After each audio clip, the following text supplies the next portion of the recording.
আসসালামু আলাইকুম রহমতুল্লাহ। আমি হাজির হয়েছি মাত্র দুইটা রুলস নিয়ে।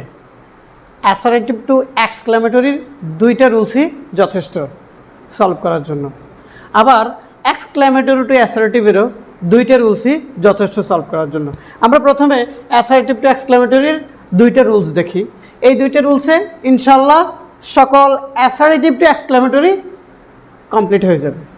দেখি, সেন্টেন্সে এ ভেরি গ্রেট থাকলে, এ ভেরি অথবা গ্রেট থাকলে হোয়াট এ অথবা অ্যান বসাবো কখন? যখন যদি ভাউয়েল হয় আর কি। আমরা দেখাবো অ্যানের ব্যবহার, দেখাবো অ্যান কখন ব্যবহার হবে। হোয়াট এ অথবা অ্যান ব্যবহার করব। তবে এ ভেরি বা এ গ্রেট যদি না থাকে, শুধু ভেরি বা শুধু গ্রেট থাকে, তাহলে আমরা হাউ বসাবো। তাহলে আমাদের কাজ হচ্ছে হোয়াট এ অথবা অ্যান বসানো বা হাউ বসানো। যদি এ ভেরি বা গ্রেট থাকে তখন হোয়াটে বসাবো, যদি শুধু ভেরি বা গ্রেট থাকে তাহলে হাউ বসাবো।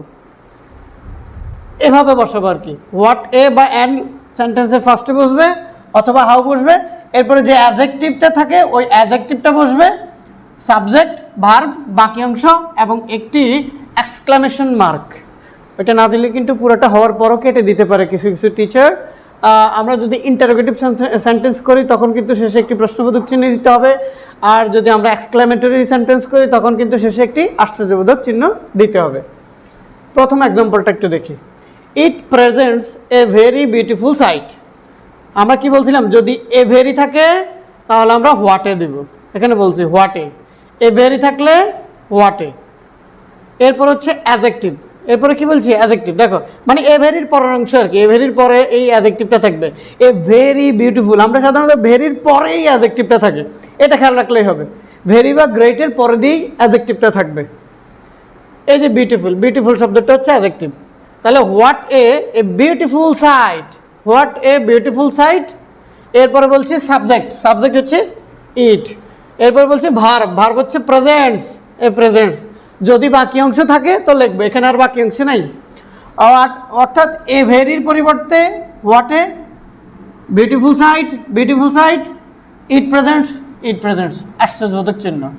দেখো, Rahim is a very intelligent boy. A very থাকলে হোয়াট এ বসানোর কথা। আর কেন অ্যান বসাইছি? আমরা জানি এ বা অ্যান বসানো যায়, তবে অ্যান বসাবো তখন যদি এর পরের অক্ষরটা, এনের এই পরের অক্ষরটা ভাউয়েল হয়। ভাউয়েল চিহ্ন তো, এ, ই, আই, ও, ইউ, এগুলো কি ভাউয়েল? স্বরবর্ণ আর কি, ইংলিশ স্বরবর্ণ। তো এই ভাউয়েল এ, ই, আই, এই যে আই আছে, আই থাকলে ওই এটা কি হয়ে যাবে? অ্যান হয়ে যাবে। তাহলে অ্যান কখন ব্যবহার করব? যখন এর পরের অক্ষরটা, এর পরের যে শব্দ আছে ওই শব্দের প্রথম অক্ষরটা যদি ভাউয়েল হয়, এ, ই, আই, ও, ইউ এর মধ্যে থাকে, তাহলে কি বসাবো? অ্যান বসাবো। হোয়াট এ না বসিয়ে অ্যান বসাবো। হোয়াট অ্যান অ্যাডজেক্টিভ, অ্যাডজেক্টিভ বসালাম, এ ইন্টেলিজেন্ট বয়, ইন্টেলিজেন্ট বয়। এরপরে হচ্ছে সাবজেক্ট রহিম। এরপরে ভার্ব, যদি থাকতো এখান দিয়ে আরও বাকি অংশ সেটা বসাইতাম, নাই তাই কিছু বসাইনি, আশ্চর্যবোধক চিহ্ন। Polluted water is very dangerous for our life. এখানে কি আছে? শুধু ভেরি আছে। আমরা জানি এ ভেরি থাকলে, ওই যে বলছিলাম এ ভেরি বা এ গ্রেট থাকলে আমরা কি ব্যবহার করবো? হোয়াটে বা অ্যান। কিন্তু শুধু ভেরি থাকলে, এখানে কি শুধু ভেরি আছে না? শুধু ভেরি থাকলে কি বসাইতে বলছি? ওই যে হাউ। শুধু ভেরি থাকলে হাউ বসাবো। এ ভেরি থাকলে হোয়াটে, এ ভেরি থাকলে হোয়াটে। তবে এটা ভাউয়েল হয়, ভাউয়েল থাকার কারণে অ্যান হয়ে যেতে পারে। শুধু ভেরি থাকলে হাউ ব্যবহার করব। এরপরে অ্যাডজেক্টিভটা, অ্যাডজেক্টিভ হচ্ছে ডেঞ্জারাস, ডেঞ্জারাস। এরপর হচ্ছে সাবজেক্ট। দেখো, প্রিপোজিশন দিয়ে লাইনটা কিন্তু একটু ভাগ হয়ে যায় প্রিপোজিশন দ্বারা।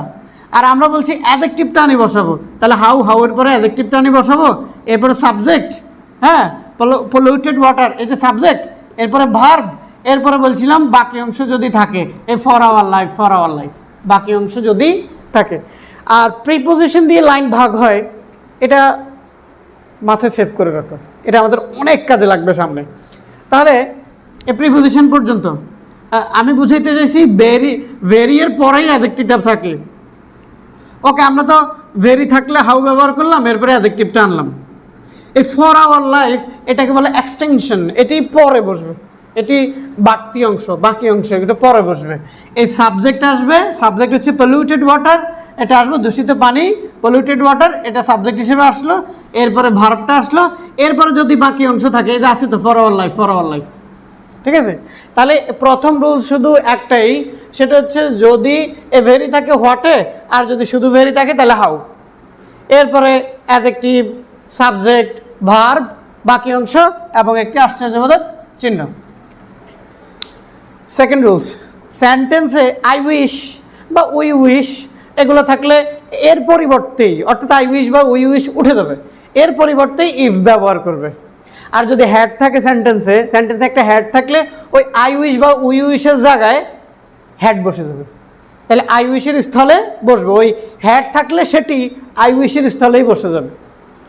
আর যদি কুড থাকে তাহলে উড দ্যাট ব্যবহার করবে। সেন্টেন্সের প্রথমেই আমরা উড দ্যাট ব্যবহার করি। আমরা একটু এক্সাম্পলটা দেখি। এই যে I wish I were a millionaire, I উইশের জায়গায় ইফ ব্যবহার করছি, বলছি কি আই উইশ বা উইশ থাকলে ইফ ব্যবহার করবো। আই উইশের জায়গায় ইফ ব্যবহার করছি, বাকি অংশ যেভাবে আছে এভাবে। I were a millionaire, I were a millionaire, তাহলে আই উইশ থাকলে ইফ ব্যবহার করবো। এখানেও আই উইশ আছে, I wish I had been a magician. এই যে বলছি সেন্টেন্সে যদি হ্যাড থাকে তাহলে আই উইশের জায়গায় হ্যাডটা বসে যাবে। সেন্টেন্সে যদি হ্যাড থাকে তাহলে আই উইশের জায়গায় ইফ না বসে হ্যাডটা বসে যাবে। Had I been a magician, হ্যাডটা সামনে চলে আসছে, had I been a magician. এবারে দেখো we wish we could be champion, বলছিলাম যদি কুড থাকে তাহলে আমরা উড দ্যাট, কুড থাকলে উড দ্যাট, কুড থাকলে উড দ্যাট, তাহলে কুড ছিল উড দ্যাট ব্যবহার করলাম। আই উইশ বা উই উইশের জায়গায় উড দ্যাট ব্যবহার করবো বাকি অংশ। তাহলে কুড থাকলে উড দ্যাট ব্যবহার করলাম, we could B A champion. আবার মনে করিও না কুডটা উঠে যাবে, এখানে দেখো হ্যাডটা কিন্তু সামনে চলে আসছে, হ্যাড আর এখানে ব্যবহার হয়নি, কিন্তু কুডটা কিন্তু ব্যবহার হয়েছে। তবে কুড থাকলে আমরা উড দ্যাট ব্যবহার করবো, কুডটা উঠে যাবে না, কুডটা কুডের জায়গায় থাকবে। কারণ আমি তো কুড এখানে লিখিনি, আমি তো কুড এখানে রয়ে গেছে, কিন্তু দেখো হ্যাড এখানে লিখে ফেলছি, সো এখানে হ্যাড আর আসবে না। হ্যাড আই হ্যাড বিন হবে না, হ্যাড আই হ্যাড বিন হবে না, হ্যাড তো চলেই আসছে সামনে, আই বিন হয়ে যাবে। এই যে কুডটা তো সামনে আনিনি, বলছি কুড থাকলে উড দ্যাট ব্যবহার হবে, কুড কুডের জায়গায় আছে। আর এখানে দেখো আই উইশ থাকলে ইফ ব্যবহার হবে। এই দুইটা রুলসই অ্যাসার্টিভ টু এক্সক্লামেটরি কমপ্লিট হয়ে যাবে। আমরা এর পরবর্তীতে আরও দুইটা রুলস লিখতেছি, সেটা হচ্ছে এক্সক্লামেটরি টু অ্যাসার্টিভ। তোমরা এটা স্ক্রিনশট দিয়ে রাখো।